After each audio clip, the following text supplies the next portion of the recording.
অনেক দিন পর আজকে ভোরবেলা ঘুম থেকে উঠেছি আর একটু আগে ঘরদোরগুলো ঝাঁট দেওয়া হয়ে গেছে।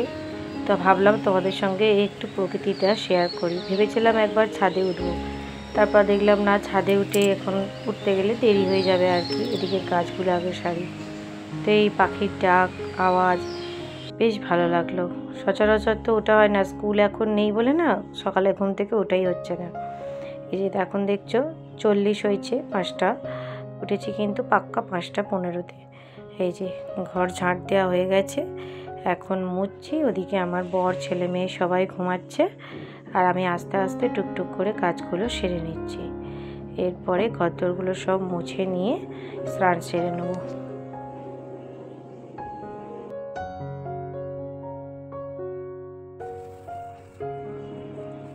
বৃহস্পতিবার হলে আমি চেষ্টা করি সবসময় ঘরটা হাত দিয়ে মোছার।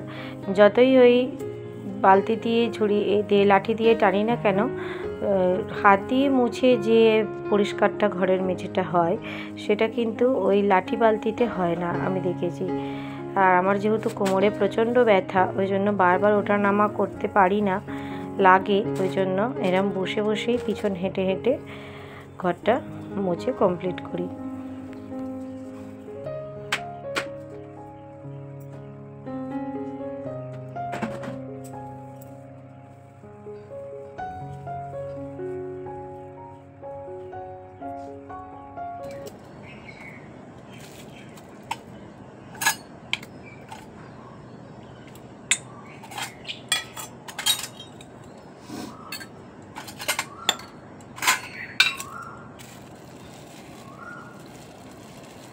শুভ সকাল বন্ধুরা, সবাই কেমন আছো? আশা করি সকলেই ভালো আছো, আমরাও ভালো আছি। আমার আরও একটি নতুন ব্লগে তোমাদের সবাইকে স্বাগত জানাই।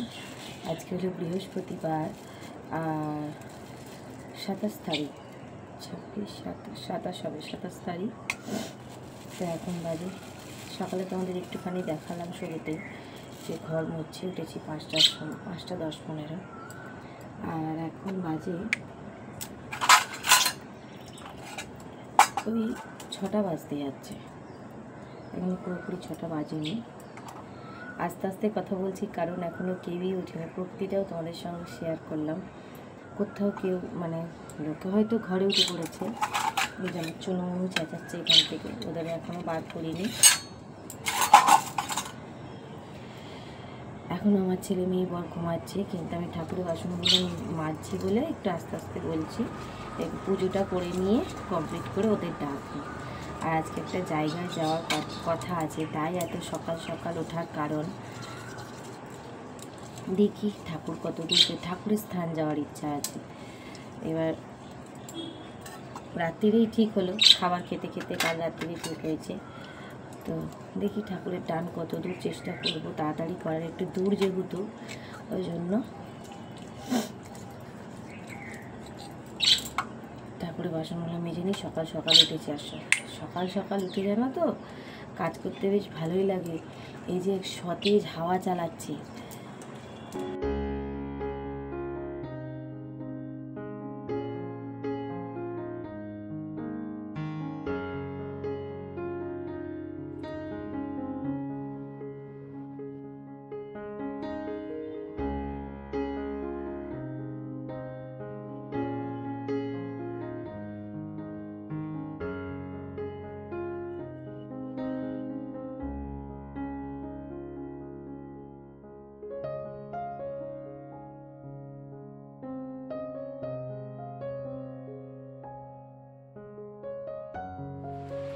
তো বন্ধুরা রেডি হয়ে গেলাম। শাড়ি পরতে পারলাম না, মন্দির স্থানে যাচ্ছি, শাড়ি পরলে ভালো লাগবে, কিন্তু যেহেতু ট্রেন, লোকাল ট্রেনে যাবো, ভিড় হবে, প্রচুর ভিড় হবে। এবার শাড়ি পরে না ট্রেনের মধ্যে আমি একটু লেজে গোবরেই আমার অবস্থা হয়। ওই জন্য একটা নতুন কুর্তি পরে নিয়েছি। দীঘা যাবো বলে এই কুর্তিটা নিয়েছিলাম। এই যে রূপুও নতুন পরেছে, রূপুকে কেমন লাগছে বলো? আচ্ছা দাঁড়াও, বন্ধুদের দেখাও। এই যে রূপুর নতুন ড্রেস, আর এটা আমারও নতুন কুর্তি। আর এই যে বাবানও এখানে রেডি হয়ে গেছে। বাবানের এই জামাটা আগে একবার পরেছিল, আবার একবার পরেছে। জিন্স পরলো না, ও জিন্স পরে কমফোর্টেবল হবে না, ওই জন্য পরলো না, কি বলবো। আর আমার বর সেই যে ওইদিকে দূরে বেরিয়ে গেল। তো চলো ট্রেনে উঠি, তারপর দেখাচ্ছি।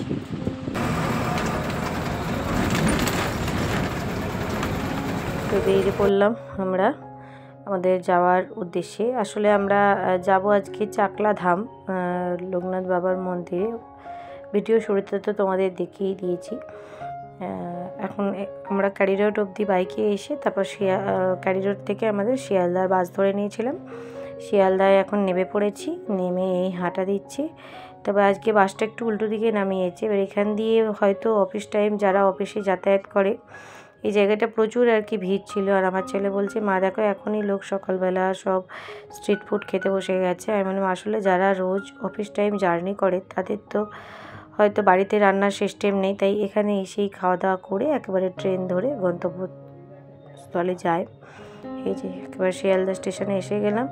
এসে এবারে টিকিটটা কেটে নিচ্ছি। যেহেতু লেডিস কাউন্টারটা এখানে ভিড় কম হয়, ওই জন্য এখানে আমি সবসময় এসে আমি টিকিটটা কাটি। এবার ওয়েট করছি। 8 নম্বর প্ল্যাটফর্মে আমাদের ট্রেনের আর কি পড়েছে। তো আমরা দাঁড়িয়ে আছি, ট্রেন ঢুকবে। একদম পার্টিকুলার মানে পাঞ্চুয়াল টাইমেই দিয়েছে, একটু কাটা এদিক, মানে যে টাইমে বলেছিল সেই টাইমে ট্রেনটা ঢুকেছে। তো চলো ট্রেনে উঠে তোমাদের সঙ্গে কথা বলছি।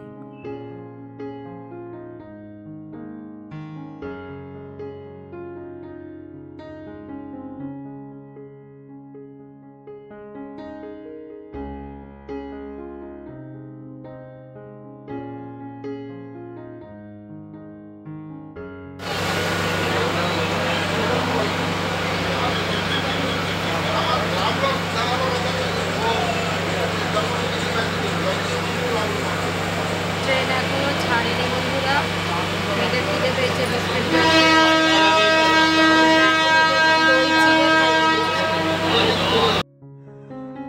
তো আমরা একেবারে পুজো দিয়েই তারপরেই খাওয়া দাওয়া করবো। বাচ্চাদেরকে একটুখানি দই চিড়ে দিয়ে দিলাম, বাবানও খেয়েছে। কেননা ও তো আর যাবো অনেকটা দূর বলছি না, যা এবার 3 ঘন্টার মতন ও তো আর না খেয়ে থাকবে না, বলো না। ট্রেনেই লেগেছে 1 ঘন্টা কত মিনিট, তারপর আরও ওখানে নেমে 40 মিনিটের মতন আমাদের মানে বাবাধামে পৌঁছতে সময় লেগেছে, টোটো বা ওই ভ্যান গাড়ি ধরে। তো এখানে দেখো ট্রেন থেকে নেমেছি ওই ঘুমা স্টেশন বলে একটা স্টেশনে।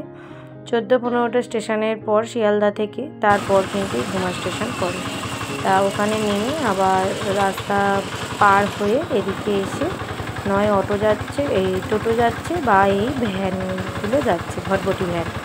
তো ভটভটি ভ্যানেতে এর আগে কখনো ছেলে মেয়েকে চাপাইনি, তাই ভাবলাম যে চল এই ভটভটি ভ্যানেই যাব। কিন্তু এখানেই একটা ভুল করেছি। টোটোগুলো তো খুবই স্পিডে যেমন যায় আর কি যাচ্ছে, মানে টোটো যাওয়া সঙ্গে যদি এই ভটভটি ভ্যানে যেতে হয় তাহলে দেখেছি মিনিট 15 আগে, যারা টোটোতে যাবে তারা মিনিট 15 আগে যাবে, আর যারা এই ভটভটিতে যাবে তারা 15 মিনিট পৌঁছেবে। মানে এটা খুব আস্তে আস্তে যাচ্ছিলো। আর এখানে জানো তো গ্রামের দিক হলে কী হবে, পরিবেশটা কিন্তু খুব মনোরম, বেশ মানে ভালো লাগছিলো। চারিদিকে মাঠ, গাছ, বাড়িও আছে প্রচুর। যে লোকালিটি নয় তা কিন্তু নয়, প্রচুর ঘরবাড়ি, প্রচুর মানুষজন এখানে থাকেন। আর এখানে না একটা দেখেছি আমি, খুব পেয়ারা চাষ হয়। এই যে গাছগুলো টপকে চলে যাচ্ছে, এই লোকের জমি কেনা আছে, এখানে সমস্ত জমিতেই দেখলাম পেয়ারা গাছের ফলন। ছোট ছোট ছোট ছোট সব পেয়ারা গাছ মানে কলমে করেছে, ওইগুলোই আবার বাড়বে। কলা গাছ তো আছে, পেয়ারা গাছটাই আর কি বেশি দেখেছি। তো এই দেখো এর ভেতরে এই যে মশারি জালের মধ্যে দিয়ে সব চাষ করা সব পেয়ারা গাছ। তো এখানে পৌঁছেও গেলাম, নেমে পড়েছি ভ্যান থেকে। 40 মিনিটের ভিডিওটা তোমাদের সঙ্গে শেয়ার করলাম না, কিছুটা আর কি শেয়ার করলাম। এই দেখো চলেও এসেছি বাবার চাকলা ধামে। ওরা বলছিল কোনটাতে যাবেন, দুদিকে দুটো আছে, একদিকে কচুয়া একদিকে চাকলা। তো আমরা চাকলা ধামেই যাবো বলে যাবার উদ্দেশ্যে বেরিয়েছি। আবার এখান থেকে নাকি 250 কিলোমিটার দূরে আছে কচুয়া ধাম। এইটা আর কি ঢোকার মেইন গেট, এই গেট দিয়ে ঢুকতে হয়। ঢুকে সামনেই আছে একদম টিকিটের কাউন্টার, মানে এখানে ভোগের টিকিট বা পুজোর টিকিট সবই হয়, আবার ভিতরেও আছে। তো আমরা ভোগের টিকিটটা আসলে মিচড়ি কি আপনিই দিয়ে দেবেন? মিষ্টি, বকুলদানা, বাতাসা, ধূপকাঠি, মোমবাতি, মালা, পুজো দিতে যা যা। ব্যাস পুজোর ডালা নিয়ে নিলাম, নিয়ে এবারে আমরা এই যেমন প্রতিটা ধামেই এখন দেখবেন এরকম টিপের ব্যবস্থা আছে, তাই তিলক টিপ পরে নিচ্ছি। রূপুরও ভীষণ মজা হচ্ছে পড়তে, ও খুব ভালোবাসে। আর এই যে লোকনাথ বাবার জন্মস্থান মহাতীর্থ চাকলা ধাম, এটাই আমার প্রথমবার এখানে আসা। আমার বর বললো আমারও প্রথমবার আসা, ও কখনো আসেনি। বেশ ভালো লাগলো। আর জায়গাটা মানে এখানকার ভিতর সাইড বলে, ওই যে বললাম না ভিতর সাইড বলে যে এখানে কোনো লোকজন থাকে না একদমই, তা কিন্তু নয়, পুরো মানে লোকালিটি আছে। খালি ভিতরের দিকে দোকানপাট খুব কম। ওখান থেকে কি বোদর বলে একটা জায়গা আছে, সেই বোদরে এসে মানুষকে আর কি সমস্ত মিষ্টি ফিষ্টি কিনতে হয়। মানে ওই এলাকাটা একটু জমজমাট, মানে সামনাসামনি হয়তো কিছু পাওয়া যায় না। আর এই যে আর এত রোদ্দুরের তাপে এগুলো তেতে গেছে বন্ধুরা, কি বলবো। আমরা তো ডালা নিয়ে না ছুটোছুটি লাগিয়ে দিয়েছিলাম, মানে যেখানে ডালাটা নিয়েছি যে মাসির কাছে, সেই মাসির ওখান থেকে মন্দিরটা তো 1 মিনিট হলে হাঁটতে হবে। ওরে বাবারে, সে পা এত তেতে গেছে দৌড়ে আর কি পায়ের তলায় ফোসকা পড়ে যাবে। আর এই দেখো এই যে লাইনটা, এখানে নাকি এক্সট্রা 100 টাকা করে দিতে হয় বাবার মেন মন্দিরে ঢোকার জন্য, না হলে কিন্তু ওই নাট মন্দিরের বাইরে দিয়ে পুজোর ব্যবস্থার সিস্টেম আছে। তো এখানে আমি আর আমার ছেলের এক্সট্রা টাকাটা কেটেছিলাম। আমার বরকে বললাম, ও বললো না তোমরা ভেতরে ঢোকো, আমি বাইরের দিক দিয়ে করে নেবো বলে ও আর ঢুকলো না। তো আমি আর আমার ছেলে ঢুকেছিলাম। ক্যামেরা তো করা হয়নি, এর আগে আমাদের পুজো দেওয়া হয়ে গেছে, অঞ্জলি দিয়েছি। খুব ভালোভাবে আমরা যে মালাগুলো নিয়ে গেছিলাম সেই মালাগুলো বাবাকে পরানো হয়েছে, এটা বেশি ভালো লাগলো। আমরা তো সব মন্দিরেই মালা দিই, কিন্তু সব সময় তো আমরা চোখের সামনে দেখতে পাই না যে সেটা বাবার বা মায়ের মার গলায় গেলে। যেমন তারাপীঠে দেখতে পেয়েছি, তারাপীঠে একদম মালাটা নিয়ে গিয়ে ওখানেও মাকে মানে পড়াতে বললো নিজেদেরকে, আর এখানে বাবাকে পরিয়ে দিল, মানে কাউকে মন অসন্তুষ্ট রাখলো না। আর ধূপ মোমবাতি বাইরে জ্বালার সিস্টেম যেমন, এসে বাইরেটা জ্বেলে দিলাম। এখানেও জানো তো দাঁড়াতে না খুব কষ্ট হচ্ছে, পায়ের তলাগুলো রোদ দুটো যত মাথায় না লাগছে, খালি পাত্র ছেঁকা লাগছে আর কি পায়ে প্রচণ্ড। তো ধূপবাতি জ্বেলে দিলাম, দিয়ে আর এইটা দেখো ওই যজ্ঞের স্থান, এখানে যজ্ঞ করা হয় লোকনাথ বাবার। এখানে যারা যজ্ঞ মানে করেন মেন যেটা আর কি পুজোর দিন তখন হয়। আর এই দেখো বাইরে এইখান দিয়ে যত লোক পুজো দেবে আর মাইকে অ্যালাউন্স হবে, অ্যালাউন্স করেই যত মন্ত্র অঞ্জলির সব বলবে। আর এই দেখো বাইরে দিয়ে দেখাচ্ছি মালাটাগুলো কিভাবে পরায় সবার।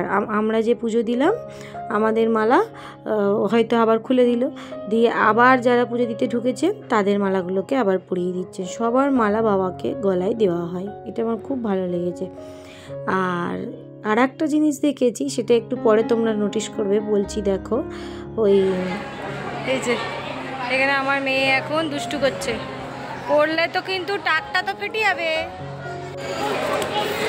তো বন্ধুরা আমাদের পুজো দেওয়া কমপ্লিট, খুব সুন্দর টাইমে আমরা এসেছি আর খুবই সুন্দরভাবে পুজো দিয়েছি। ভেতরে আলাদা করে যে টিকিটটা নিচ্ছে 100 টাকা করে তো বললামই, তো ওটা খুব সুন্দরভাবে পুজো দেওয়া হয়েছে। আর এখানে আমার মেয়ে ছেলে আর আমরা এখন ভোগের প্রসাদের জন্য কুপন কেটে বসে আছি, যখন প্রসাদ হবে তখন আমরা গ্রহণ করব। বেশ ভালো লাগছে, নাট মন্দিরে বসে আছি আর আমার বর একটু গেছে ওদিকে দেখতে। চলো এই দেখো মন্দিরটা একটু ঘুরিয়ে তোমাদের দেখিয়ে নিই।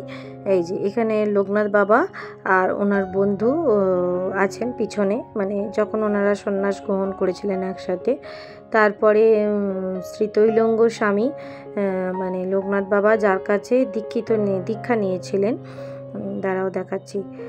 এই যে এইগুলো একটু মন্দিরটার কি ঘুরে ঘুরে দেখছিলাম। শ্রী শ্রী তৈলঙ্গ স্বামী, এনার কাছেই লোকনাথ বাবা দীক্ষিত হয়েছিলেন। তো এরকম ঘুরে দেখতে বেশ ভালো লাগছিল মন্দিরটা, তাই জন্য তোমাদের সঙ্গেও একটু শেয়ার করেছি।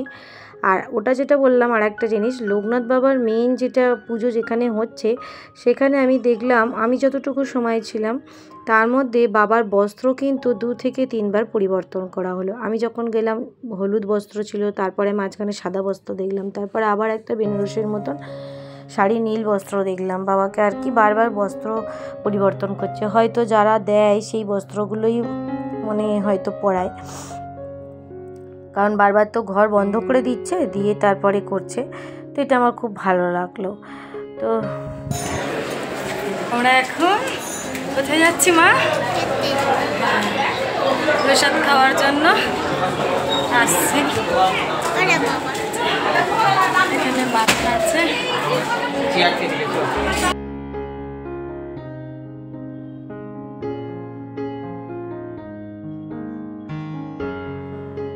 তো দেখলেনই তো, আমরা ওপরে উঠে চলে এলাম। ওদিকে মানে ভেতর দিকেও প্রচুর ভর্তি হয়ে গেছে, আবার এটা আর একটা সাইডের ঘরে বসালো।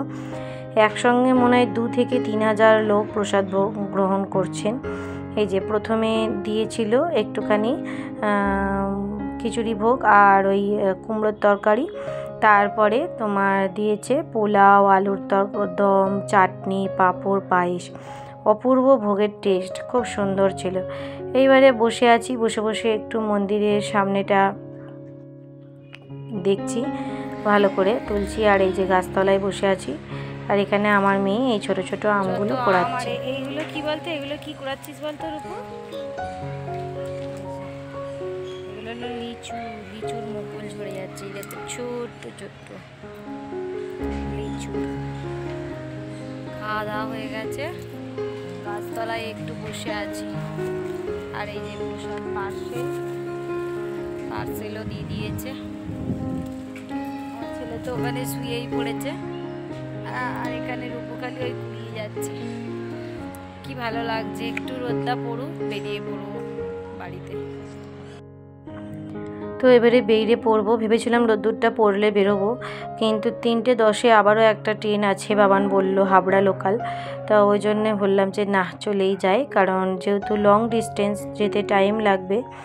তো বাবাকে প্রণাম করে নিচ্ছি, আবার কবে আসবো জানি না। এই দেখছো বস্ত্র পরিবর্তন কতবার হয়, আমি যতক্ষণ দেখলাম এর মধ্যে 2-3 বার বস্ত্র পরিবর্তন হয়ে গেল।